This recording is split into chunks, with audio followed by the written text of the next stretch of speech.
Coming in at number 35, we have free agent Mike Ford. Ford is your stereotypical high power, low average first baseman, DH type. He's always going to hit predominantly a lot of home runs, and really not hit that much else. So if we're looking at 2023, it was his best season, I believe. In 219 at-bats, he had 50 hits, 16 home runs with a 228 batting average, drove in 34 RBIs, and had an OPS of 122. I have him at 35 because I don't think he should be a starting first baseman. I'm 95% sure he's going to get picked up by someone and probably play a good either DH or play off the bench, or if their first baseman needs a break. But Mike Ford, he's going to give you good home run numbers in limited appearances, so I think a lot of people are going to be interested on Mike Ford. Coming in at number 34, we have free agent Dominic Smith. Dominic Smith, he is a major leaguer at that. He's probably above that, what people consider the quad A format in between AAA and the majors. I think he's a good bench bat. And I mean, he's a utility player. You can play in the outfield, you can play him at first. If you need a pitcher, there you go. But yeah, I think he's a good bench bat. So last season, in 527 at bats, he had 134 hits, 12 home runs, 254 batting average with 46 RBIs and an OPS plus of 92 and a WAR of 0.9. It's not his best season, but still a good, healthy season, and I can definitely see him being used as a good bench bat for a contending team. Coming in at number 33, we have Pittsburgh Pirates first baseman Rowdy Tellez. Tellez was not good last year for the Brewers. I mean, he took a real step back. His power numbers dipped, his average dipped, everything dipped. In 311 plate appearance, at bats last season, he had only 67 hits with 13 home runs and a 215 batting average with 47 RBIs and 82 OPS plus. Comparing that to his numbers last season, he had 35 home runs. He was batting, 219. Well, no, the year before, 22. He's batting 219, which is still low, but still relatively, like, you're putting up those power numbers, you're putting up 89 RBIs, you're playing more games, you're doing more on the field, but he took just a real big step back. I do expect him to bounce back a little bit. The power numbers do go back up. He's in a new environment, but I don't see him going back to the Rowdy Tellez hitting 35 home runs. Coming in at number 32, we have newly acquired first baseman for the Chicago Cubs, Michael Busch. Michael Busch, man, he was not good last year. In 72 at-bats, he only had 12 hits, 2 home runs with a 167 batting average, 7 RBIs, and a 45 OPS plus. He was not good at all. That being said, this is his first season. He is a highly touted, was a highly touted prospect, and I think definitely he's going to get a lot more playing time here in Chicago, especially if they don't bring back Cody Bellinger. And I think that could really do him well. And I think that I'm ranking him higher than a couple other people because I think he has the potential to be a great player. But right now, he's not. So I have to kind of rank him low. Coming in at number 31, we have free agent Ji-Man Choi. Choi had a really bad year last year. He started off at the Pirates and played normal Ji-Man Choi numbers, but once he was traded to the Padres, everything just dipped. He went from batting 205 with the Pirates to batting an astonishing 0.65 with the Padres in 41 plate appearances. He was not good. He didn't hit any homers last year. He hasn't hit a homer since 2012. No, he did hit. He's hit 6. He didn't hit a homer with the Padres. I'm sorry. I think Ji-Man Choi is going to get one more contract. It's going to be like a prove yourself contract because Choi has the potential to be a above average first baseman, but with the last couple of years he's had, with this year, and then his numbers kind of declining from his peaks in around 2019, I think that people are not willing to make him a starting first baseman, or are hesitant to do so. But I think he'll get a contract. I think it's going to be a prove yourself contract, but I don't know if we'll be talking about Ji-Man Choi next year. Coming in at number 30, we have the Minnesota Twins' newly acquired first baseman, Carlos Santana. Santana was great last year. I mean, he was an above average first baseman. He had a lot of homers. His average didn't dip too low, and he was overall a consistent player. And 550 at bats. He had 132 hits, 23 home runs with a 240 batting average, 86 RBIs, and an OPS plus of 103, right above that average mark. He ended the season with 2.7 WAR, and I mean, he had a bounce back from his 2022 campaign where he was passable for first baseman, but he really came back this year with the Pirates and the Brewers, and now with the Twins, I expect him to regress a little bit from where he played. I don't expect him to put up 23 home runs, probably less to an extent, but I expect him to be a good player. I'm only ranking him this low because I expect some regression from Carlos Santana. Coming in at number 29, we have projected first baseman for the Cleveland Guardians, Kyle Manzardo. Manzardo has yet to play in the majors. He was acquired via trade from the Guardians earlier last season, and he's now projected to be the starting first baseman for the Cleveland Guardians. Now, looking at his stat lines, I mean, you got to take everything with a big grain of salt, but throughout AAA and the Fall League and the Rookie Leagues last season, Manzardo played 97 games. He had 415 plate appearances. He had 63 hits, 11 home runs, 38 RBIs, about a 238 with an OPS of 802. We have to see how good Manzardo is going to be in the majors.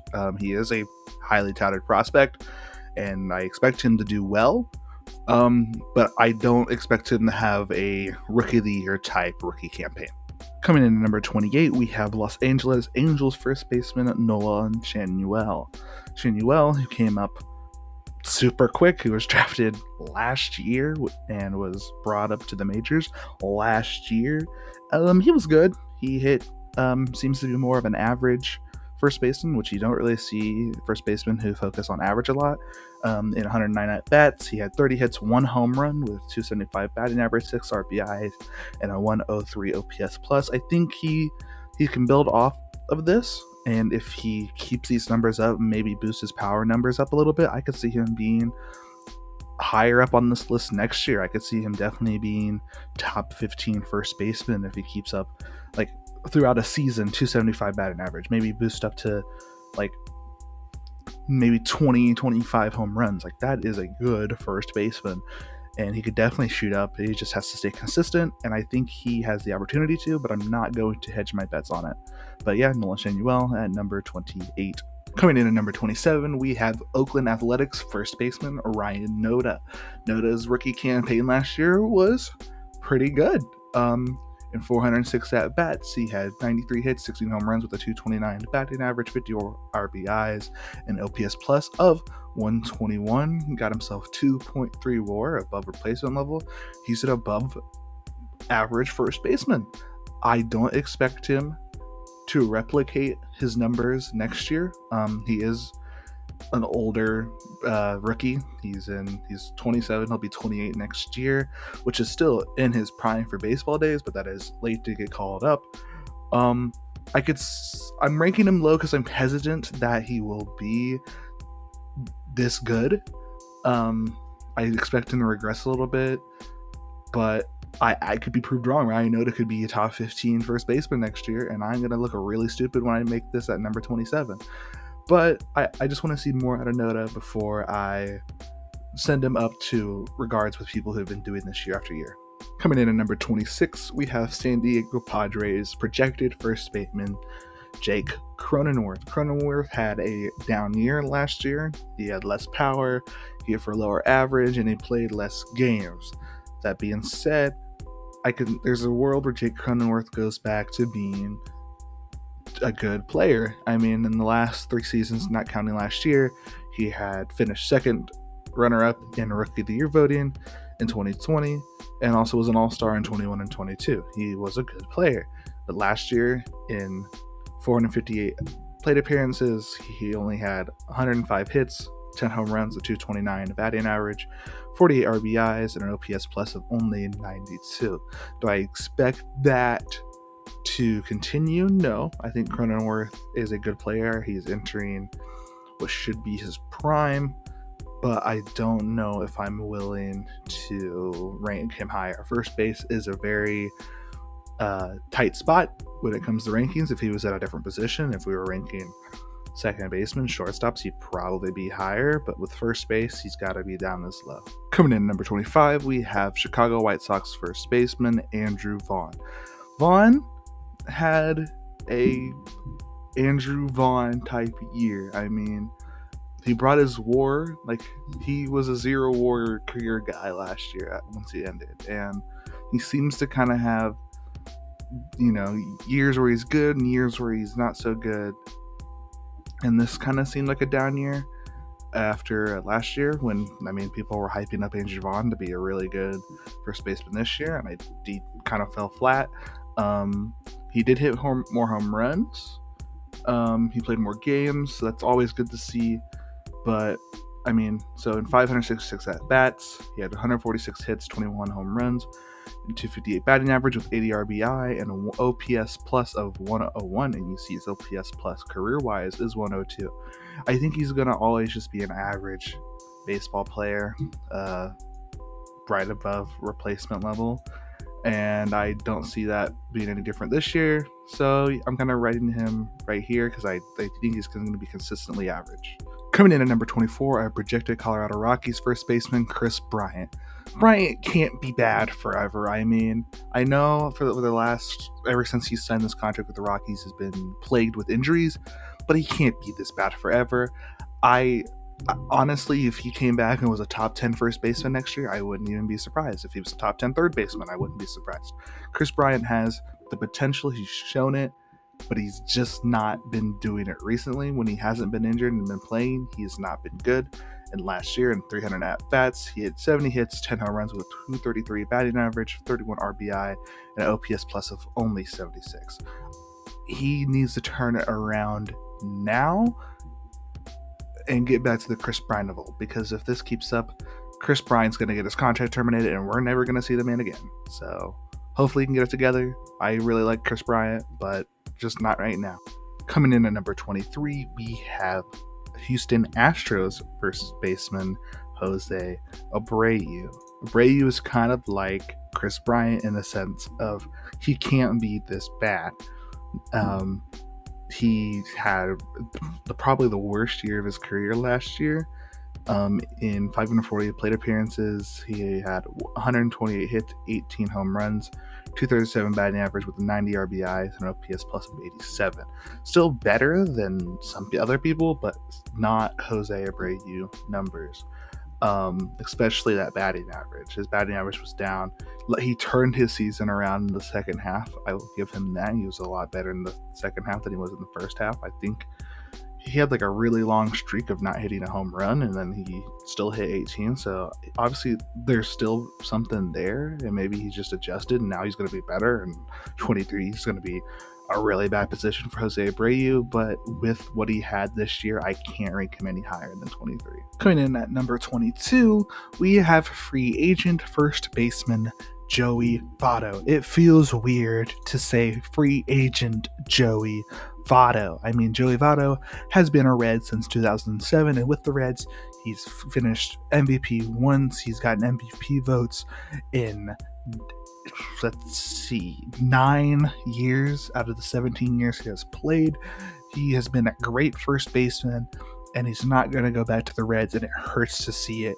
And this year, he was not good In 208 at-bats, he had 42 hits, 14 home runs with a 202 batting average, 38 RBI, and OPS plus of 99. So he's right below the average baseball player, and I think he'll play better next year. Not coming off of injury, being able to play a full season. It's just where he's going to go that I'm concerned about for Joey Votto. And I think it's got to be his last year, and I hope he goes. Part of me hopes he goes to the Blue Jays and has a good send-off year with his home country's team, but that is to be seen. But yeah, number 22, Joey Votto. Coming in at number 21, we have Washington Nationals first baseman Joey Meneses. Meneses had a down year from his 60 games he played in his rookie campaign, and a comparative 56 games to 154, he hit the same amount of home runs. His power numbers dipped, his average dipped, but he still had a good season. In 611 at-bats, he had 168 hits, 13 home runs, 275 batting average, 89 RBIs, and an OPS plus of 99. Meneses can be a good player. His metrics say so. I think he just had an unlucky season, only getting 0.5 WAR this year, but I definitely think that next year could be one of those years for Joey Meneses where, he's in his prime, and I think if he's going to shine, it's going to be now, and I think we might see that next year. Coming in at number 20, we have Baltimore Orioles first baseman Ryan O'Hearn. Ryan O'Hearn had, I think, his best year in the majors. As a Kansas City Royal, he was not good, and this year he had a really good season, and I honestly think he's going to build off of this season next year. In 346 at-bats, he had 100 hits, 14 home runs, 289 batting average, 60 RBI, and an OPS plus of 122. Looking at his career numbers, you see everything has really improved. A lot of his stats he got from this season. Do I think he's going to be a top 10 first base? Like, he's still in 20 because I think he's going to be in the top end of these average first basemen. But I think he's going to have a good year. I don't think he's going to regress any at all. And I expect him to do well for the Baltimore Orioles. Coming in at number 19, we have projected Cincinnati Reds first baseman Jeimer Candelario. Candelario had, I think, a career year last year. In 505 at-bats, he had 127 hits, 22 home runs with 251 batting average, 70 RBIs, and an OPS plus of 119. That was over both the Washington Nationals and the Cubs. And he played worse for the Cubs than he did with the Nationals. But it wasn't like a regression of hitting 300 to hitting 220. It was just a little bit less impactful in the stats wise, but I think he's still a good player. He's been relatively consistent. He just had, this was a great year for him, and I think he's going to just stay a consistent first baseman, and he's in his prime. I think this could be a good year for Jeimer Candelario, and he's going to be playing an easier position at first than he's used to by playing third. So yeah, number 19, Jeimer Candelario. Coming in at number 18, we have projected San Francisco Giants first baseman LaMonte Wade Jr. LaMonte Wade Jr. had a great year, considering his previous performances, I guess. He even got some all-star votes. It wasn't an all-star, but he did get some votes. In 429 at-bats, he had 110 hits, 17 RBIs, and a batting average of 256 with 45 RBI and an OPS plus of a 119. I think he'll probably regress just a little bit. I don't expect him to have an OPS plus around 119. I'm expecting more career average of 110. But LaMonte Wade Jr., he's versatile. He can play the outfield. He can play first base. You can probably throw him over at third. You can move him around, and you can get a lot of use out of him. That being said, I'm not going to rank him above people who have been performing consistently well for year after year. So at number 18, we have LaMonte Wade Jr. Coming in at number 17, we have New York Yankees first baseman Anthony Rizzo. Rizzo was not good last year. It was probably his worst year to date. In 373 at-bats, he had 91 hits, 12 home runs, 244 batting average, 41 RBIs, and an OPS plus of only 94. That being said, he did battle some injuries. I know he had a concussion, and I do expect somewhat of a bounce back to for Anthony Rizzo. Nothing that was even close to his 2022.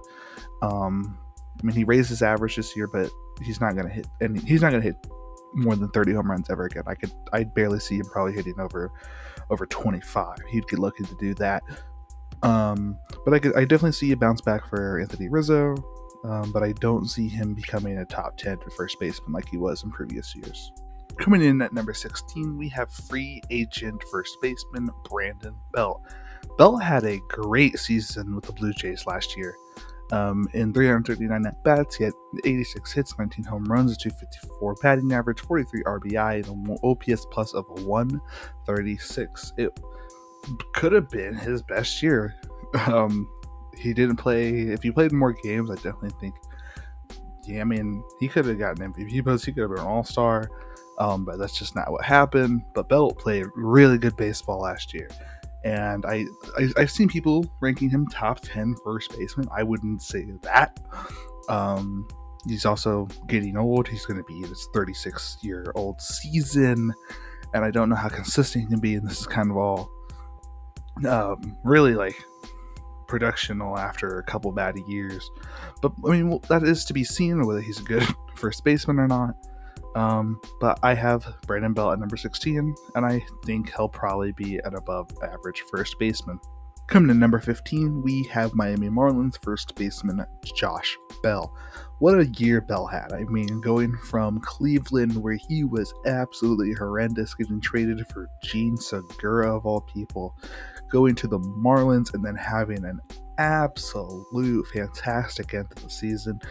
I mean, he, in only 53 games, 11 home runs, 270 average, 26 RBI, so he almost doubled his numbers that he did in Cleveland, if you want to give him the same amount of time period. He was just a phenomenal player in Miami. Over the season, in 547 at-bats, 135 hits, 22 home runs with a 247 batting average, 74 RBI, and an OPS plus of 104.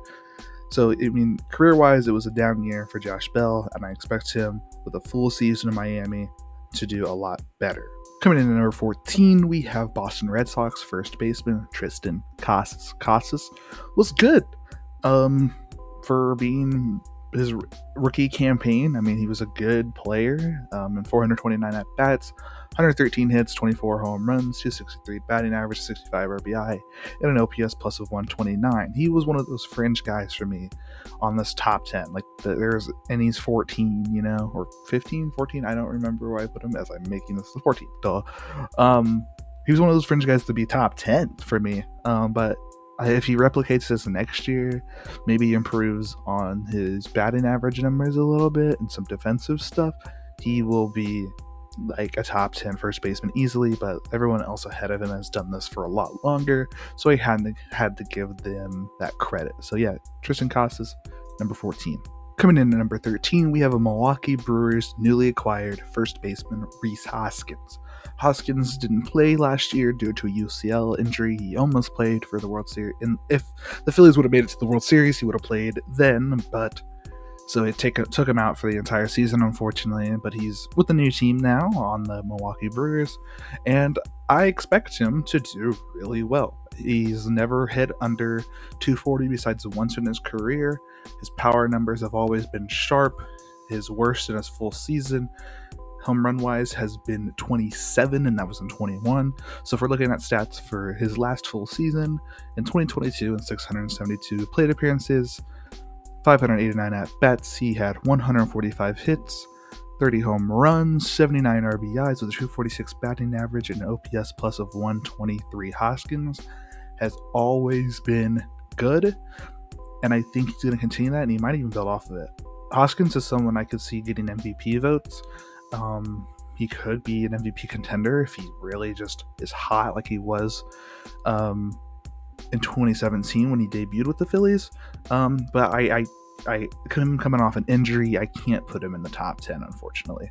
Coming in at number 12, we have Seattle Mariners first baseman Ty France. France had a pretty down year. It's pretty evident looking at his stats. In 587 at-bats, he had 147 hits, 12 home runs, 250 batting average, 58 RBI, and an OPS plus of 99. He was below average.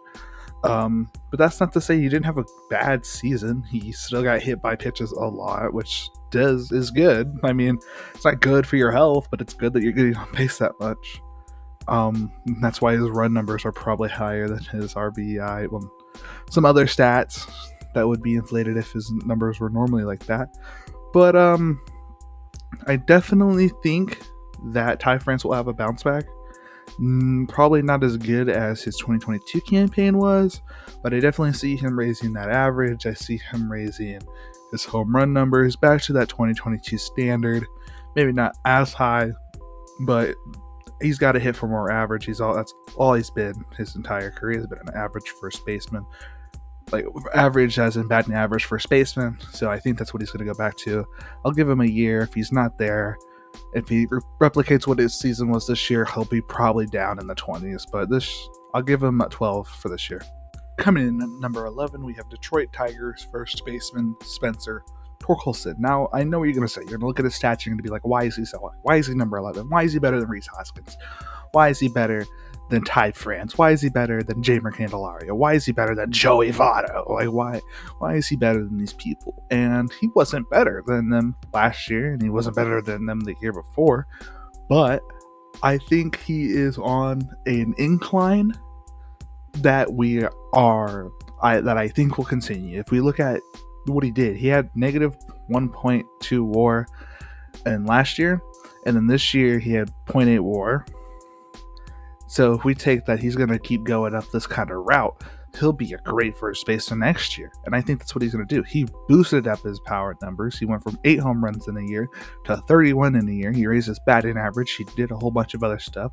In 606 at-bats this year, he had 141 hits, 31 home runs, 233 batting average with a 94 RBI, and an OPS plus of 105. He improved significantly, and I think he's going to keep improving. That being said, I didn't put him in the top 10 because he's still not there yet, and I think everyone in the top 10 is worthy of being in the top 10 without a doubt.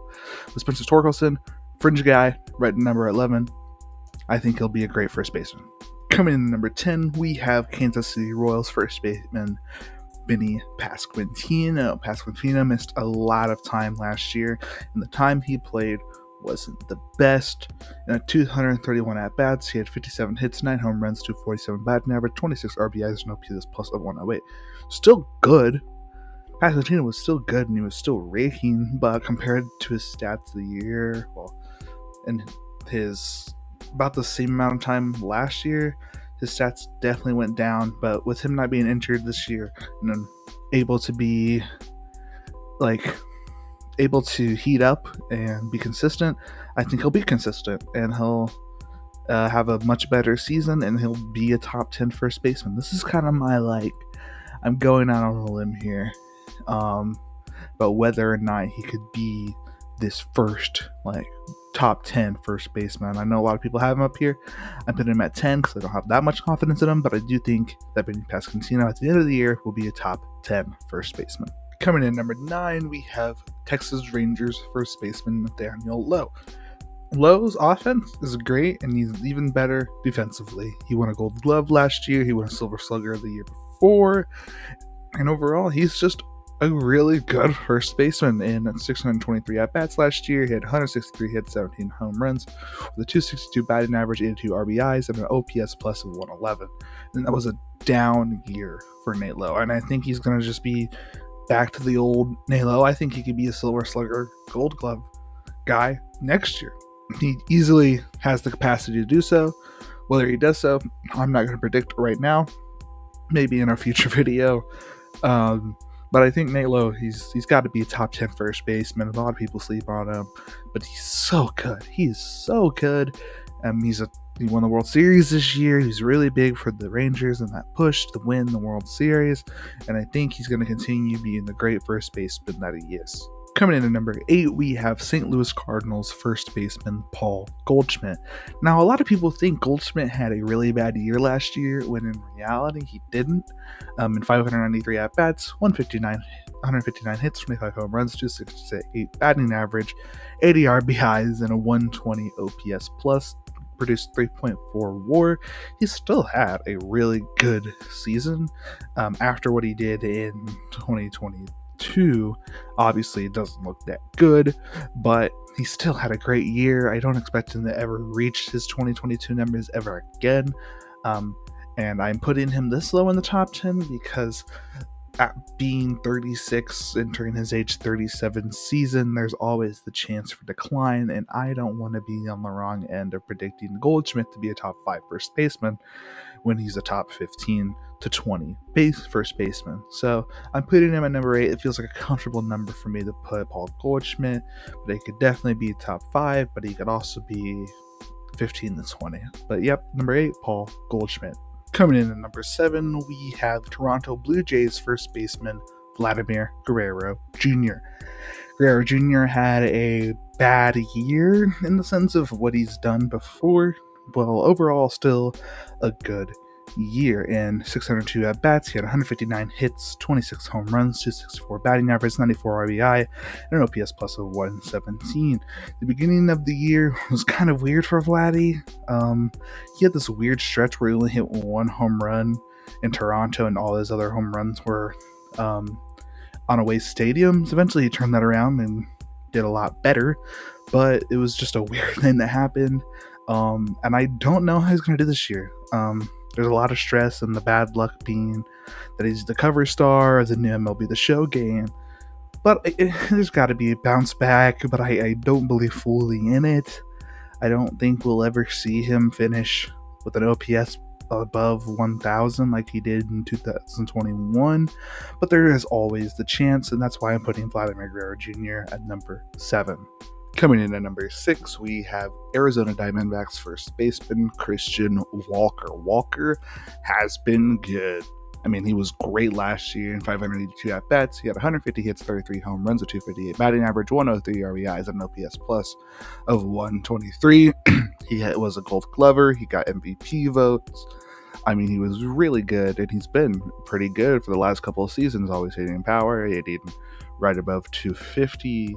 Or right around 250, and he's just been good, and I don't expect him to get any worse for the Diamondbacks. And I'm glad to see this because I remember him back in Baltimore where he was not good, and then when he started off in Arizona, he was not good. But I'm glad to see that he's finally found his stride, and I think he's going to be a top 10 first baseman easily. I could easily see him being a top 5 first baseman as well. But yep, Christian Walker, number 6. Starting off our top 5, we have New York Mets first baseman Pete Alonso.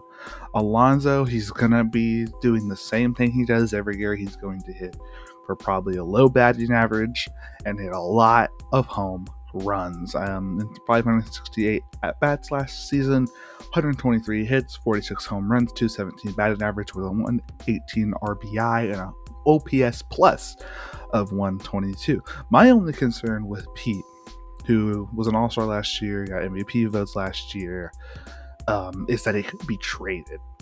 I think the Mets, I mean, he is outside of their gap of, okay, they want to win 26-27. That's like what they're aiming for. Like, these years are kind of like rebuilding years. And Alonso's contract is up to 2025, and I've heard not so good things between the two. But I think he's going to have a great year. I think he's going to raise his batting average back up and still hit probably the same amount of home runs, if not more, if I doubt less. I think 46 is a good benchmark to expect from a healthy Pete Alonso season. But that is to be seen. And I hope, I don't like the Mets, but I like Pete Alonso, and I hope he has a great season next year. Coming in at number 4, we have Tampa Rays first baseman Yandy Diaz. Diaz was amazing last year. I mean, what a season. You thought that his 2022 was good, and then he built off of that and somehow got even better.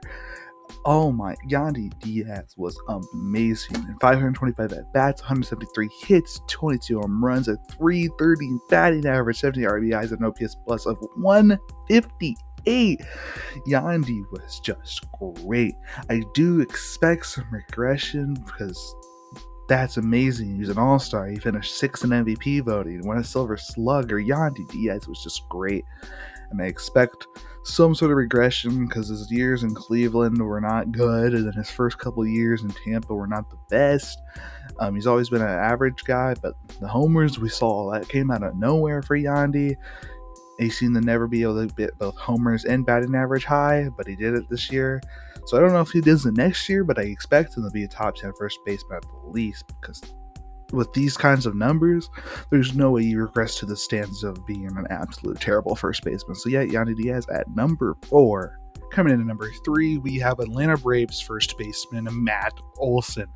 Now hear me out. Olson should be 1 or 2. For last year, Matt Olson was the first or second best first baseman in the league. With that being said, I'm expecting some regression, definitely, for Matt Olson. I'm expecting maybe slightly better than his 2022 stats, but I don't think he's going to hit what he did, both either average or homer wise. Because this season, 7.4 WAR started off in 608 at bats, 172 hits, 54 home runs, 283 batting average, 139 RBIs with an OPS plus of 162. He had a great season. There's no one is saying otherwise. I just don't think it's replicable, and I think we're going to see. I think Olson will probably still hit 40, 45 home runs. They'll probably still bat around 260, 270, but I don't think he's going to have these numbers that are this high that he had this year. I don't think people are going to figure him out quicker, and he's just not going to be as good. But I still think he's going to be a top 3 first baseman. I think the top 3 are going to be the same for everybody's list. It's just how you rank them, and I'm going to put Olson at number 3. Coming in at number 2 on our list is Philadelphia Phillies first baseman Bryce Harper. Harper played limited time last year. He was coming back from Tommy John surgery and still produced 3.7 WAR, adding 457 at bats, 134 hits, 21 home runs, 293 batting average, 72 RBI, and an OPS plus of 146. His stat line when he first got back from his injury was not good, and he turned it around significantly. That's why he's got high. He didn't hit a home run for a month after his first one, and then he still finished with 20 home runs. He went off towards the end, and in the postseason he was great. Bryce Harper is he still finished 12th in MVP voting and only played 126 games and sucked for the first probably 30 of them. Harper is great. That's why I put him above Olson, as he's going to be a full healthy season this year, and I think he has the potential to be a sleeper MVP pick this year.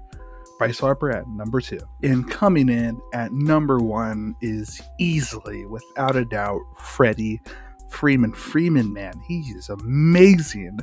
Just consistently year after year.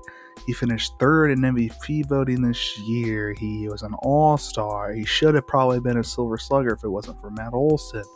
He is just great in 637 at-bats, 211 hits, 29 home runs, 331 batting average, 102 RBI, OPS plus of 161. Then he even stole 23 bases. Freddie Freeman, man, he is great. He's a bona fide Hall of Famer. Stealing 23 bags at age 34 is not an easy feat, especially for a guy who's 6'5" over here and is a first baseman. He is a 5-tool player. He's the best first baseman in the league. He's the best first baseman we've had since the bright years of Miguel Cabrera and Albert Pujols. He is this generation's Miguel Cabrera and Albert Pujols. He is just great year after year, and it's not going to change next year. And if he wins MVP next year, I wouldn't even be surprised. And that does it for my top rankings at the first baseman this year in the MLB. Hope you guys enjoyed the video. Let me know what I did well. Let me know what I could do better at. Don't forget to comment, like, subscribe. Leave a comment down below on what you want us to do next. Spoiler alert, it's probably going to be the second baseman video of this sort. And yeah, again, hope you guys enjoyed the video. Don't forget to comment, like, and subscribe, and I will see you guys in the next video. Peace out. Much love.